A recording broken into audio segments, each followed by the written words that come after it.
کہ مجھے آپ کی طرف سے کچھ چیزیں پہنچی تھی کہ جنہوں نے مجھے مضطرب یعنی پریشان کر دیا تھا، لہٰذا میں آپ کو مدینے سے لے کر آیا اور آپ علیہ السلام کی حالت کی جستجو کی توہین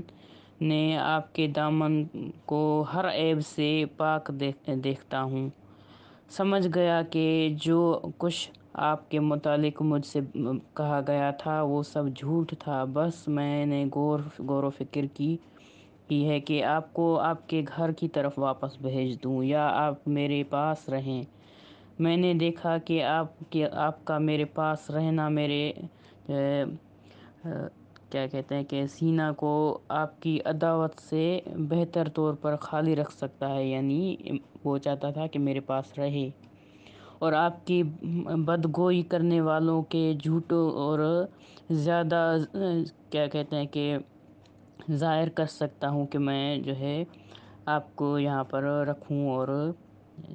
آپ کا یہاں پر رضامندی اور مناسب سمجھیں تو، لیکن ہر شخص کے لیے کوئی خاص موافق ہوتے ہیں۔ یعنی کہتا ہے کہ بہتر ہے کہ آپ میرے پاس رک جائیں، اور جو میں نے سنا وہ سب غلط تھا، یہ مجھے میرے جو ہے سامنے واضح ہو چکا ہے، اور اس کے ساتھ اس کی طبیعت کو الفت ہوتی ہے، اور شاید آپ مدینے میں کچھ غذاؤں کی طرف میل فرماتے ہوں اور ان کے عادی ہوں، اور یہاں کوئی ایسا شخص آپ کو نہ ملا ہو جو آپ کے لیے وہ درست کرے۔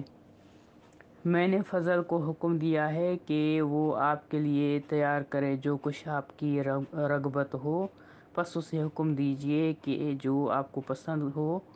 اور جو ہے اس کا آپ حکم دیں کہ وہ آپ کے لیے تیار کرے۔